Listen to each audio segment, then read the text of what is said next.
Hello friends, welcome to the coffee mug. ഞാൻ ലിഷ. ഇന്നത്തെ നമ്മുടെ വീഡിയോയിലുള്ളത് വളരെ ടേസ്റ്റി ആയിട്ടുള്ള ഒരു സ്പൈസി ചിക്കൻ്റെ റെസിപ്പിയാണ്. പെരി പെരി അൽഫാം ചിക്കൻ.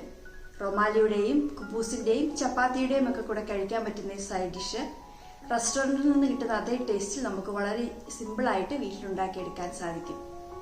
അപ്പോൾ താമസിപ്പിക്കുന്നില്ല, റെസിപ്പിയിലേക്ക് പോകാം. അൽഫാം ചിക്കൻ ഉണ്ടാക്കുന്നതിന് ഞാനിവിടെ 1 കിലോ ചിക്കൻ 4ആയി കട്ട് ചെയ്തിട്ട് നന്നായി വൃത്തിയാക്കി എടുത്തിട്ടുണ്ട്. വലിയ പീസുകളായിട്ടാണ് കട്ട് ചെയ്തിരിക്കുന്നത്. ഇതിലേക്ക് മസാല നന്നായി പിടിക്കുന്നതിനായിട്ട് കത്തി വെച്ച് വരഞ്ഞാണ് എടുത്തിരിക്കുന്നത്.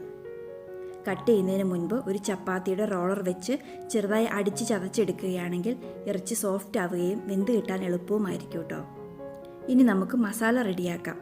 അതിനായി ഒരു പാനിലേക്ക് 2 ടേബിൾ സ്പൂൺ മുഴുവനായിട്ടുള്ള മല്ലി, 1 ടീസ്പൂൺ പെരുംജീരകം, 1 ടീസ്പൂൺ ജീരകം, 1 ടീസ്പൂൺ മുഴുവനായിട്ടുള്ള കുരുമുളക്, 3 വറ്റൽ മുളക്, 1 ഇഞ്ച് നീളമുള്ള കറുവപ്പട്ട, 2 ഗ്രാമ്പു, 2 ഏലക്ക, 1-2 കറുവപ്പട്ടയുടെ ഇല, ഇവയെല്ലാം ചേർത്ത് തീ മീഡിയം ഫ്ലെയിമിൽ വെച്ചിട്ട് നന്നായിട്ടൊന്ന് ചൂടാക്കിയെടുക്കണം.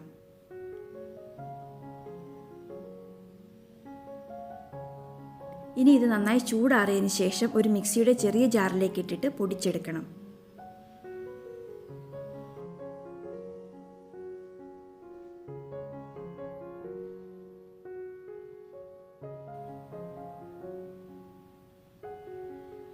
ഇതുപോലെ നല്ല ഫൈൻ പൗഡറായി കിട്ടണം.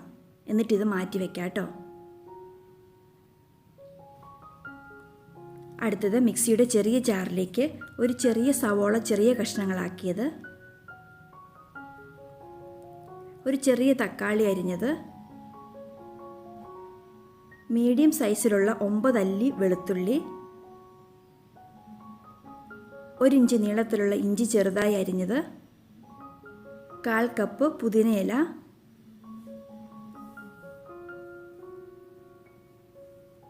1/2 കപ്പ് മല്ലിയില. ഇവയെല്ലാം കൂടി നന്നായി അരച്ചെടുക്കാം. വെള്ളമൊഴിക്കാതെ അരച്ചെടുക്കണം.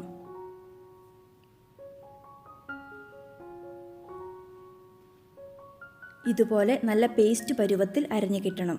ഇതും മാറ്റിവെക്കാം. അടുത്തതായി ഒരു വലിയ ബൗളിലേക്ക് 4 ടേബിൾ സ്പൂൺ തൈര്, അധികം പുളിയില്ലാത്ത തൈരാണ് ഞാൻ എടുത്തിരിക്കുന്നത്,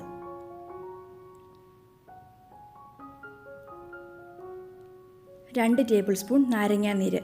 ഇവ രണ്ടും നന്നായി ഒന്ന് യോജിപ്പിച്ചെടുക്കണം. ഇനി ഇതിലേക്ക് നമ്മൾ നേരത്തെ പൊടിച്ചു വെച്ചിരിക്കുന്ന മസാലപ്പൊടികളും കൂടി ഒന്ന് ചേർത്ത് ഇളക്കിയെടുക്കാം.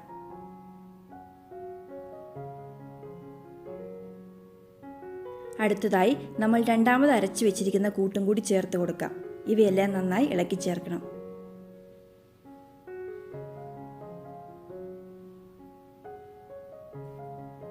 എല്ലാം നന്നായി മിക്സ് ആക്കിയതിന് ശേഷം ഇതിലേക്ക് 1 ടേബിൾ സ്പൂൺ കാശ്മീരി മുളക് പൊടി, 1/4 ടീസ്പൂൺ മഞ്ഞൾപ്പൊടി, 3/4 ടീസ്പൂൺ ഗരം മസാല, ആവശ്യത്തിന് ഉപ്പ്. ഞാനിവിടെ 2.5 ടീസ്പൂൺ ഉപ്പ് ചേർത്തിട്ടുണ്ട്. നിങ്ങൾ ആദ്യം 2 ടീസ്പൂൺ ഉപ്പ് ചേർത്തിട്ട് ടേസ്റ്റ് ചെയ്ത് നോക്കിയിട്ട് വേണമെങ്കിൽ പിന്നെ ചേർത്താൽ മതി കേട്ടോ. 2 ടേബിൾ സ്പൂൺ വെജിറ്റബിൾ ഓയിൽ. ഇവയെല്ലാം നന്നായി ഒന്ന് യോജിപ്പിച്ചെടുക്കാം.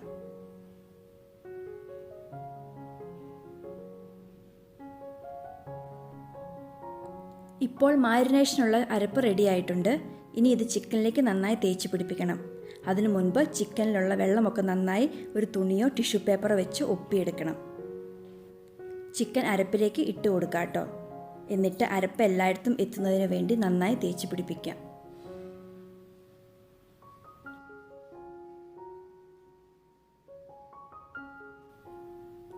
ഈ വരഞ്ഞിരിക്കുന്ന ഭാഗത്തും അരപ്പെത്തണം.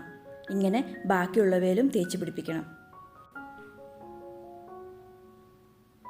ഇനി നമുക്ക് അരപ്പെല്ലാം നന്നായി ചിക്കനിലേക്ക് പിടിക്കുന്നതിനായി കുറഞ്ഞതൊരു 4 മണിക്കൂറെങ്കിലും മാറ്റിവെക്കാം. ഒരു ക്ലിംഗ് റാപ്പ് വെച്ച് കവർ ചെയ്യാം കേട്ടോ. ഓവർനൈറ്റ് ഫ്രിഡ്ജിൽ വെച്ചിട്ട് പിറ്റേ ദിവസം കുക്ക് ചെയ്യുകയാണെങ്കിൽ ഇറച്ചിയിലേക്ക് മസാലയെല്ലാം നന്നായി പിടിക്കുകയും കൂടുതൽ ടേസ്റ്റിയുമായിരിക്കും. അടുത്തതായി നമുക്കൊരു സോസ് റെഡിയാക്കാം. അതിനൊരു പാനിലേക്ക് 1.5 ടേബിൾ സ്പൂൺ വെജിറ്റബിൾ ഓയിൽ ഒഴിച്ചു കൊടുക്കാം. എന്നിട്ട് ചൂടാക്കിയെടുക്കാം. ഈ സമയം തീ മീഡിയം ഫ്ലെയിമിൽ വെക്കാം കേട്ടോ. എണ്ണ ചൂടായി വരുമ്പോൾ ഇതിലേക്ക് 3 ടേബിൾ സ്പൂൺ ടൊമാറ്റോ സോസ് ഒഴിച്ചു കൊടുത്തിട്ട് നന്നായി മിക്സ് ചെയ്തിട്ട് ചൂടാക്കിയെടുക്കാം.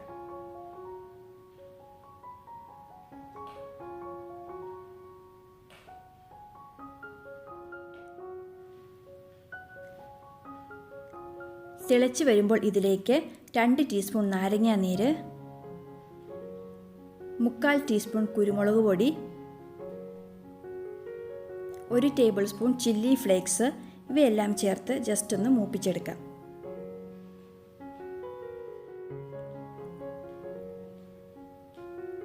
ഇനി ആവശ്യത്തിന് ഉപ്പും കൂടി ചേർത്ത് നന്നായി യോജിപ്പിച്ചതിന് ശേഷം തീ ഓഫ് ചെയ്യാം. ഞാനിവിടെ 1/2 ടീസ്പൂൺ ഉപ്പ് ചേർത്തിട്ടുണ്ട്. കുരുമുളക് പൊടി നിങ്ങളുടെ ആവശ്യാനുസരണം ചേർത്ത് കൊടുത്താൽ മതി കേട്ടോ. നമ്മുടെ ഈ അൽഫാമിന് അത്യാവശ്യം നല്ല എരിവുള്ളതാണ്. പിന്നെ കുട്ടികൾക്കൊക്കെ കൊടുക്കാനുള്ളതാണെങ്കിൽ എരിവ് കുറച്ച് കുറയ്ക്കാം കേട്ടോ. ചിക്കൻ പീസുകൾ കുക്ക് ചെയ്യുമ്പോൾ അതിന് മുകളിലേക്ക് സ്പ്രെഡ് ചെയ്ത് കൊടുക്കാനാണ് ഈ ഒരു സോസ്. ഇനി നമുക്ക് ചിക്കൻ കുക്ക് ചെയ്തെടുക്കണം. അതിനൊരു പാനിലേക്ക് 2 ടേബിൾ സ്പൂൺ വെജിറ്റബിൾ ഓയിൽ ഒഴിച്ചു കൊടുത്ത് ചൂടാക്കിയെടുക്കാം. എണ്ണ ചൂടായി വരുമ്പോൾ തീ മീഡിയം ഫ്ലെയിമിൽ വെച്ചിട്ട് ചിക്കൻ പീസുകൾ വെച്ച് കൊടുക്കണം.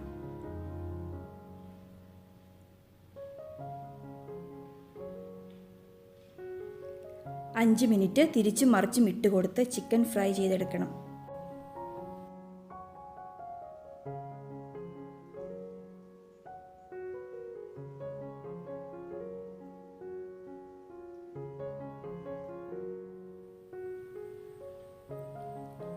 അഞ്ച് മിനിറ്റിന് ശേഷം തീ ലോ ഫ്ലെയിമിൽ വെച്ചിട്ട് മൂടി വെച്ച് കുക്ക് ചെയ്തെടുക്കാം.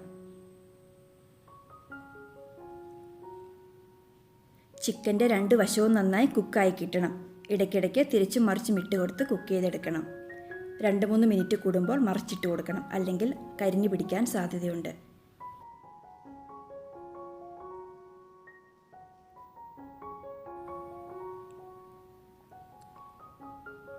ഏകദേശം 20 മിനിറ്റ് സമയമെടുക്കും 2 വശവും കുക്കായി കിട്ടാൻ. കുക്കായോ എന്നറിയാനായിട്ട് ഒരു സ്റ്റിക്ക് വെച്ച് കുത്തി നോക്കുമ്പോൾ സ്മൂത്തായിട്ട് ഇറങ്ങി പോകുന്നുണ്ടെങ്കിൽ നന്നായി വെന്തിട്ടുണ്ടെന്നാണ് അർത്ഥം.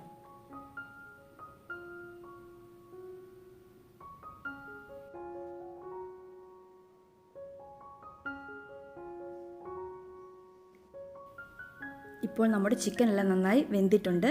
ഇനി നമുക്ക് ചിക്കൻ്റെ മുകളിലേക്ക് നമ്മൾ ഉണ്ടാക്കി വെച്ചിരിക്കുന്ന സോസ് സ്പ്രെഡ് ചെയ്ത് കൊടുക്കണം.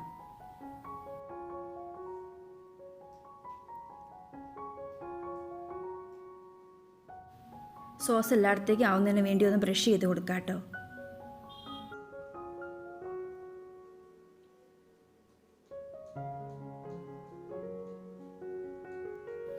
വീണ്ടും 2 സൈഡും 5 മിനിറ്റ് കൂടി തിരിച്ചും മറിച്ചുമിട്ട് തുറന്നു വെച്ച് കുക്ക് ചെയ്യണം. എണ്ണ താല്പര്യമില്ലെങ്കിൽ നമുക്കിത് ഓവനിലും ചെയ്തെടുക്കാം കേട്ടോ. 200 ഡിഗ്രി സെൽഷ്യസിൽ 10 മിനിറ്റ് പ്രീഹീറ്റ് ചെയ്തിരിക്കുന്ന ഓവനിൽ 40 മുതൽ 45 മിനിറ്റ് വരെ ഗ്രില്ല് ചെയ്തെടുക്കാം. നന്നായി കുക്കായതിനു ശേഷം സോസ് സ്പ്രെഡ് ചെയ്തിട്ട് ഒരു 5 മിനിറ്റും കൂടി കുക്ക് ചെയ്തെടുക്കണം. ഇപ്പോൾ നമ്മുടെ പെരി പെരി അൽഫാം ചിക്കൻ ഇവിടെ റെഡി ആയിട്ടുണ്ട്. തീ ഓഫ് ചെയ്യാം. എന്നിട്ട് ഇതൊരു പ്ലേറ്റിലേക്ക് മാറ്റാം കേട്ടോ. അവസാനമായി നമ്മുടെ അൽഫാം ചിക്കൻ ഒരു സ്മോക്കി ടേസ്റ്റ് കിട്ടുന്നതിനായി കരി കത്തിച്ചിട്ട് പുകച്ചെടുക്കണം. അതിന് ഞാനിവിടെ കരി കത്തിച്ചെടുത്തിട്ടുണ്ട്. ഇതിലേക്ക് കുറച്ച് എണ്ണ ഒഴിച്ചു കൊടുക്കാം. എന്നിട്ട് പെട്ടെന്ന് തന്നെ മൂടി വെക്കണം. മൂടിപ്പാത്രത്തിൽ ഹോൾ ഉണ്ടെങ്കിൽ പുക ഒട്ടും പുറത്തേക്ക് പോകാതെ മൂടിപ്പാത്രത്തിൻ്റെ ഹോൾ അടച്ചു വെക്കണം. ഇനി ഒരു 8-10 മിനിറ്റ് കഴിഞ്ഞ് മൂടി തുറന്നെടുക്കാം. ഇങ്ങനെയും കൂടി ചെയ്താലാണ് നമുക്ക് റെസ്റ്റോറൻറ്റിൽ നിന്ന് കിട്ടുന്ന അൽഫാം ചിക്കൻ്റെ അതേ ടേസ്റ്റ് കിട്ടത്തുള്ളൂ. അപ്പോൾ വളരെ ടേസ്റ്റി ആയിട്ടുള്ള ഈ പെരി പെരി അൽഫാം ചിക്കൻ നിങ്ങൾ ഒരിക്കലെങ്കിലും ഉണ്ടാക്കി നോക്കുക. തീർച്ചയായും ഇഷ്ടപ്പെടും. ഉണ്ടാക്കി നോക്കിയിട്ട് നിങ്ങളുടെ അഭിപ്രായങ്ങൾ താഴെ കമൻറ്റ് ബോക്സിൽ എന്നെ അറിയിക്കണേ. ഈ റെസിപ്പി നിങ്ങൾക്ക് ഇഷ്ടപ്പെട്ടെങ്കിൽ ലൈക്ക് ചെയ്യാനും നിങ്ങളുടെ ഫ്രണ്ട്സിനും ഫാമിലിക്കും ഷെയർ ചെയ്യാനും മറക്കല്ലേ. അതുപോലെ തന്നെ നിങ്ങൾ ആദ്യമായിട്ടാണ് ഈ ചാനൽ കാണുന്നതെങ്കിൽ ഒന്ന് സബ്സ്ക്രൈബ് ചെയ്യണേ. അപ്പോൾ നമുക്ക് മറ്റൊരു നല്ല റെസിപ്പിയുമായി വീണ്ടും കാണാം. താങ്ക്